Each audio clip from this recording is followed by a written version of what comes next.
جو گھر اتنی مشقت سے بنایا چھوڑ کے چلا جائے.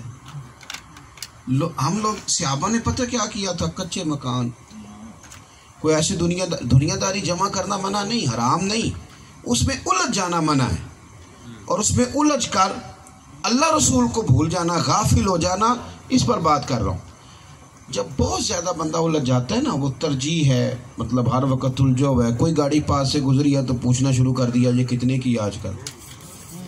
کسی جگہ گئے تو جا کے پوچھنا شروع کر دیا یہاں زمین کتنے کی ہے، ریٹ کیا ہے. یعنی الجھاؤ ہے. ترجیح یہ بنا لی ہے کہ کسی طریقے سے دنیا داری مضبوط ہو، بینک بیلنس بڑھے. اس طرح پھر انسان بالکل پیور دنیا دار ہو جاتا ہے.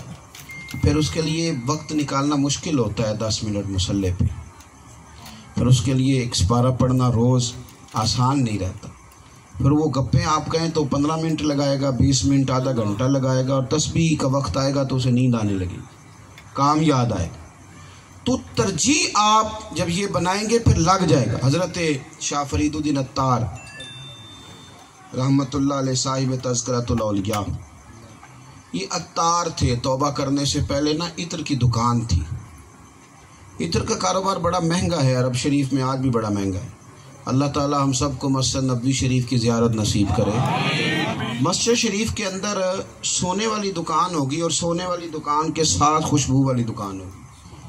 یعنی جتنا کرایہ وہ دیتے ہیں اتنا ہی وہ دے رہا ہے. اتنا مہنگا کاروبار ہے آج بھی خوشبو کا. تو حضرت بہت بڑا کاروبار کرتے تھے، اور مہنگی مہنگی خوشبوئیں لا کے آپ نے رکھی ہوئی تھی، مہنگی مہنگی. ایک بابا جی آ گئے. کبھی ایک بوتل دیکھتے، کبھی دوسری دیکھتے، کبھی تیسری، کبھی چوتھی. یہ جو اچھے سیل مین ہوتے ہیں یہ گاہک کا بڑھ کے آگے استقبال کرتے ہیں. تو حضرت فرید الدین عطار رحمۃ اللہ علیہ فرماتے ہیں میں نے بھی آگے بڑھ کے کہا بابا جی کیا پسند کر رہے ہیں، کیا چاہیے، کیا دیکھ رہے ہیں، مجھے بتائیں. تو بزرگ فرمانے لگے پتر میں تو یہ دیکھ رہا ہوں کہ تیری جان بڑی مشکل سے نکلے گی. کہتے میں دنیا دار تھا. میں نے کہا بابا وہ کیوں؟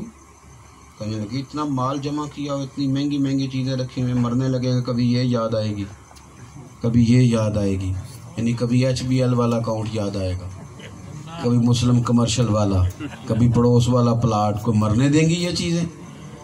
تو یہ تو تیری تو جان آڑ آڑ کے نکلے گی.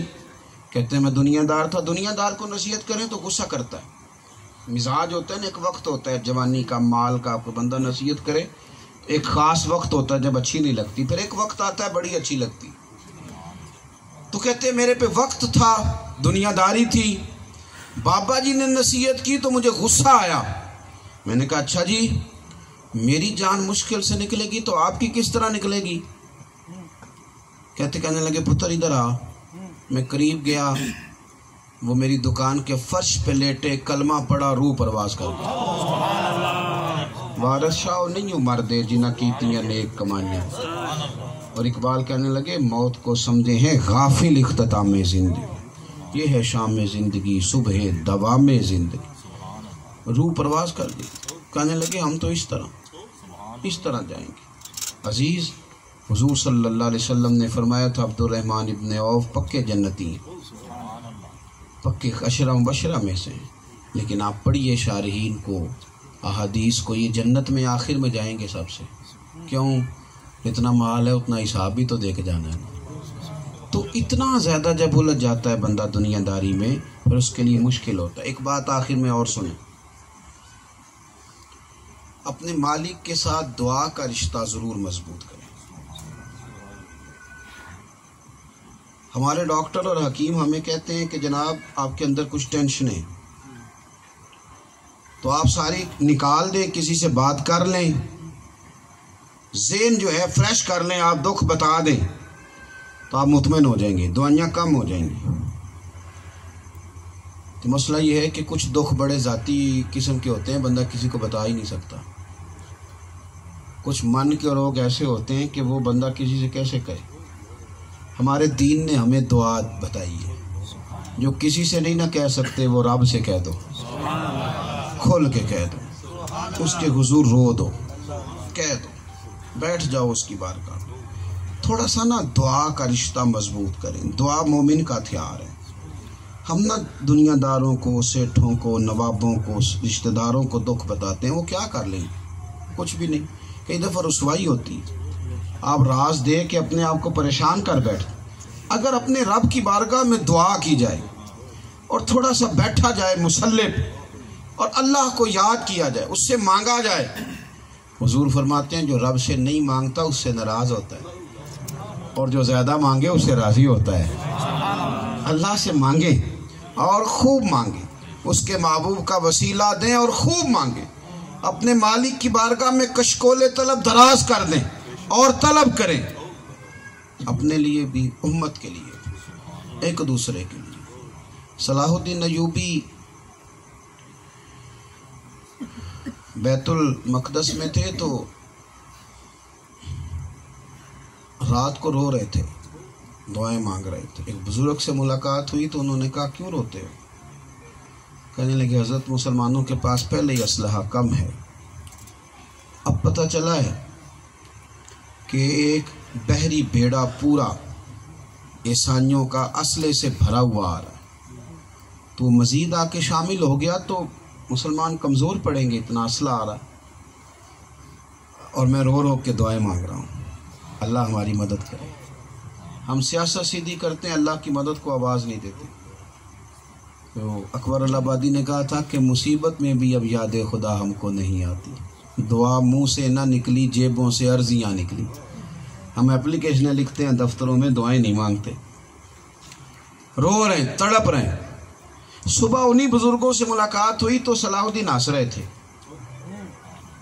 شیخ فرمانے لگے صبح رو رہے تھے اب ہنس رہے ہو؟ کہنے لگے حضرت جی کمال ہو گیا، وہ آج ہی خبر آئی ہے کہ وہ بحری بیڑا دریا میں غرق ہو گیا، آیا ہی نہیں۔ تو بزرگوں نے بھی شاندار جملہ کہا، کہنے لگے دریا میں غرق نہیں ہوا، تیرے آنسوؤں میں غرق ہو گیا۔ وہ جو رات تو رویا تھا نا مالک کی بارگاہ میں، تو وہ غرق ہو گیا تیرے آنسوؤں میں، وہ ختم ہو گئی۔ اپنے آپ کو 3 باتیں میں نے عرض کی ہیں، پھر دہراتا ہوں۔ سب سے پہلے تو مقصد زندگی میں پیدا کریں۔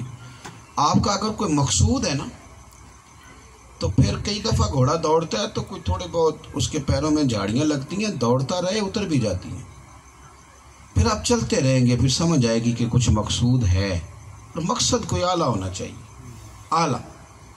اور دوسری بات یہ کہ آپ جب مقصد پیدا کریں تو پھر دنیا میں نہیں الجھیں، اتنی دنیا ضرورت کے لیے ہے، یہ رستہ ہے، منزل نہیں ہے، اس کو منزل نہ سمجھیں۔ ضرور رزق کمائیں، زیادہ کمائیں، دولت ساری بری نہیں ہوتی، حضرت عثمان غنی کے پاس بھی بڑی تھی، لیکن ان کے گھر میں تھی، ان کے دل میں نہیں تھی، اس کو آپ سمجھ لیں۔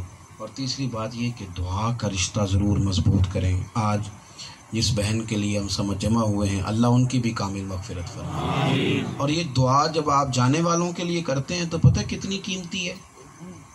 حضور نے فرمایا جس طرح دریا میں ڈوبنے والا سہارا تلاش کرتا ہے، وہ کتنی مشکل میں ہوگا، اور پھر اسے ایمرجنسی ہوتی ہے کہ لیٹ نہ ہو، جلدی سہارا ملے۔ فرمایا جس طرح دریا میں ڈوبنے والا سہارا تلاش کرتا ہے، اس طرح قبر میں جانے والا دعا کا انتظار کرتا ہے۔ تو خوب دعائیں کریں، اللہ تعالیٰ ان کی مغفرت فرمائے۔ میں کئی دنوں سے سفر میں ہوں، میں اب رخصت لوں گا، نعت شریف شاید ایک ہوگی، ابھی بتا رہے تھے، سلام یہ پڑھیں گے اور انشاءاللہ بزرگوں میں سے کوئی شیخ دعا فرمائیں گے۔ نہیں جی بزرگ کر دیں گے جی، کیا عرض ہے، سلام کے لیے کھڑے ہو۔ جانے رحمت